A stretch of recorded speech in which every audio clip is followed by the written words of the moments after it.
নমস্তে বাসুদেবায়। আমার প্রিয় দর্শক বন্ধুকে আমার আন্তরিক অভিনন্দন, শুভেচ্ছা ও ভালোবাসা জানাই।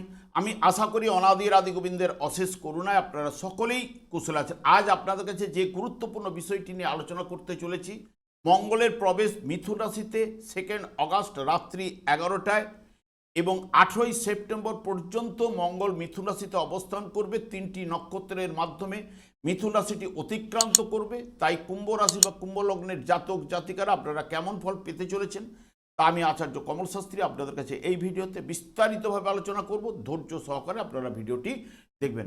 শুভ মঙ্গল মিথুন রাশিতে, যা বুধের ঘর।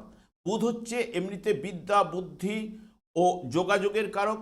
সেখানে মঙ্গল হচ্ছে যোদ্ধাকারক।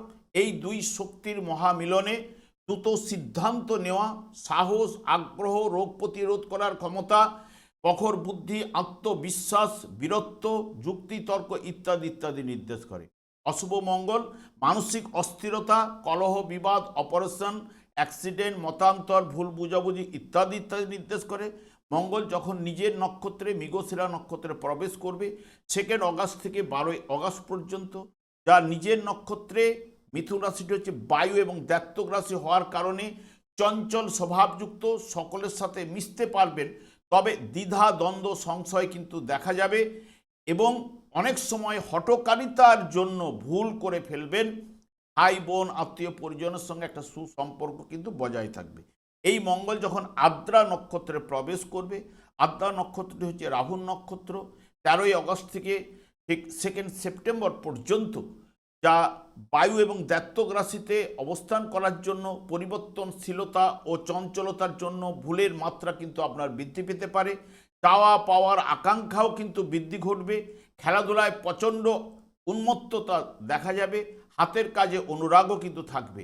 এই মঙ্গল যখন পুনর্বসু নক্ষত্রে অর্থাৎ বৃহস্পতি নক্ষত্রে প্রবেশ করবে 3 সেপ্টেম্বর থেকে 18ই সেপ্টেম্বর পর্যন্ত, যেহেতু বৃহস্পতির নক্ষত্রে কম্পিউটার বিষয়ে জ্ঞান অর্জনের দিকে ঝোঁক কিন্তু বাড়বে এবং ম্যানেজমেন্ট সংক্রান্ত বিষয়ে দক্ষতা লাভ ঘটবে। পড়াশোনা বা লেখালেখির বিষয়ে পারদর্শিতা হয়ে উঠবেন এবং অঙ্কের দিকেও পারদর্শিতাও কিন্তু দেখা যাবে। যে কোনো বিষয়ে দ্রুত বুঝে নিতেও কিন্তু পারবেন।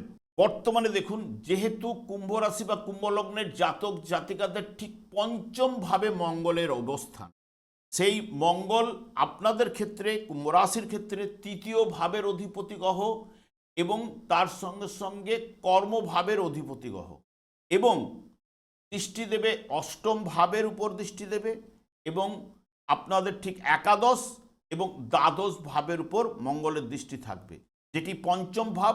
সাধারণত আমরা মন, মানসিকতা, প্রেম, প্রীতি, ভালোবাসা, স্নেহ এবং সন্তান, পূর্বজন্মের কর্মফল, যে কোনো ক্রিয়েটিভ লাইন বা খেলাধুলা, বিলাসিতা, লটারি ফাটকা ইত্যাদি ইত্যাদি এই জায়গা থেকে 5ম ভাব থেকে বিচার্য।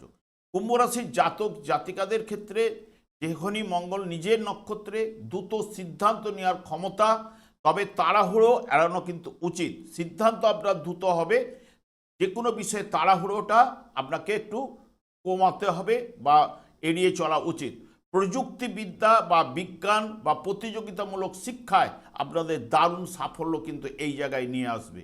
অহংকার ও রাগের কারণে আপনার কিন্তু ভুল বুঝাবুঝি বা মতান্তর ঘটতে পারে। সন্তানের উন্নতি হবে, তবে স্বাস্থ্যের দিকে আপনাকে নজর রাখতে হবে। অকস্মাৎ প্রাপ্তি যোগের জায়গাটাও কিন্তু এখানে নিজের নক্ষত্রে প্রদান করতে পারে। লটারি, যারা শেয়ার ট্রেডিং করেন, শেয়ার ট্রেডিং থেকে লাভের সম্ভাবনা বা লাভের যোগ কিন্তু প্রদান করবে। মঙ্গলের প্রভাবে মনের গতি এবং বুদ্ধির ধার খুব বেড়ে যাবে এবং যে কোনো জটিল সমস্যা আপনি নিমেষের মধ্যে সমাধান করতে পারবেন এবং মৃগশিরা নক্ষত্রের মধ্যে যেরকম চঞ্চলতা রয়েছে, সেই কারণে চঞ্চলতা আপনার মধ্যে চলে আসবে এবং আপনার মধ্যে একটু অধৈর্য ভাব আসতে পারে। তাড়াহুড়ো করে কোনো সিদ্ধান্ত নিলে আপনার লোকসানে কিন্তু আপনি পড়ে যেতে পারেন। তবে যারা বিশেষ করে ইঞ্জিনিয়ারিং লাইনে রয়েছেন, যারা টেকনিক্যাল লাইনে যারা রয়েছেন, কাজকর্মের সঙ্গে যুক্ত রয়েছেন, ডিফেন্সে যারা রয়েছেন, গবেষণামূলক পড়াশোনা বা কাজকর্ম যারা করছেন, তাদের জন্য এই বর্তমান সময়টা কিন্তু চমৎকার হবে এবং এই নক্ষত্রের প্রভাবে সন্দেহ প্রবণতা বিস্তার ঘটবে। কারণ যেহেতু এই মৃগশিরা নক্ষত্রেই বলুন, এর মধ্যে কিন্তু একটা সন্দেহ প্রবণতা থাকেই এবং কুম্ভ রাশির জন্য যেহেতু তৃতীয় ভাবের অধিপতি গ্রহ, কর্মভাবের অধিপতি গ্রহ যেহেতু পঞ্চম ভাবে অবস্থান করে, এটি একটি শুভ যোগ সৃষ্টি করবে, কারণ একাদশ ভাবের উপরে দৃষ্টি প্রদান করবে। পড়াশোনার একাগ্রতা কিন্তু বাড়িয়ে তুলবে এবং আদ্রা নক্ষত্রে নতুন কিছু শেখা বা আবিষ্কারের সুযোগ কিন্তু নিয়ে আসতে পারে। আপনার সিদ্ধান্ত নেওয়ার ক্ষমতা দ্রুত এবং তীক্ষ্ণ হবে। কর্মক্ষেত্রে আপনার বুদ্ধি এবং কৌশলের প্রশংসা কিন্তু আপনি পাবেন এবং নতুন কোনো প্রজেক্ট শুরু করার জন্য এটি হচ্ছে আপনার সেরা সময় হয়ে উঠতে পারে। এবং আপনার সতর্কও থাকতে হবে, বিশেষ করে আদ্রা নক্ষত্রের মাঝে মাঝে ভুল বুঝাবুঝি হঠাৎ কিন্তু বিবাদ সৃষ্টি করতে পারে এবং প্রেমের জীবনে উগ্রতা বা জেদ বাড়িয়ে দিতে পারে। সেই কারণে আপনাকে সতর্কতা অবলম্বন করতে হবে প্রেমিকার মধ্যে।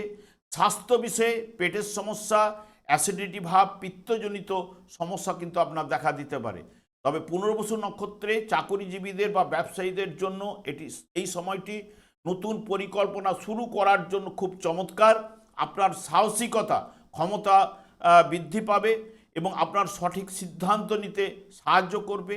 পঞ্চম ভাব থেকে মঙ্গলের একাদশ ভাব বা দ্বাদশ ভাবে পূর্ণ দৃষ্টি দেবে, যা আটকে থাকা অর্থ আপনাকে ফেরত আনতে সাহায্য করবে এবং নতুন কোনো আয়ের উন্মুক্ত পথ কিন্তু খুলে দিতে পারে।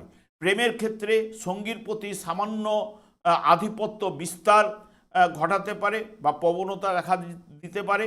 সন্তানদের শিক্ষা ও কেরিয়ারে উন্নতির যোগ কিন্তু রয়েছে এবং পুরনো সম্পর্কগুলি আবার ফিরে আসতে পারে এবং মঙ্গলের উগ্রতা অনেকটাই কিন্তু এই পুনর্বসু নক্ষত্রে শান্ত থাকবে। তবে পূর্ব জন্মে আপনি যদি সৎ থাকেন বা কারো উপকার যদি করে থাকেন, এই বর্তমান সময়ে আপনাকে আচমকা অর্থলাভ, স্থাবর সম্পত্তি বৃদ্ধির যোগও কিন্তু তার ক্ষেত্রে উঠে আসবেই। আমি আর দীর্ঘায়িত না করে, আমি আচার্য কমল শাস্ত্রী প্রত্যেক বুধবার এবং শুক্রবার সন্ধ্যা 8:30 এই ইউটিউব চ্যানেলে লাইভ অনুষ্ঠান করে থাকি। ঠিক ওই সময় আমাকে ফোন করলে আপনারা নিজেদের ভাগ্য বিষয়ে জানতে পারবেন। তাছাড়া বিভিন্ন ধরনের ভিডিও আপলোড করে থাকি, সেগুলি পাওয়ার জন্য আমার চ্যানেলটিকে সাবস্ক্রাইব করে বেল আইকনে ক্লিক করে রাখুন।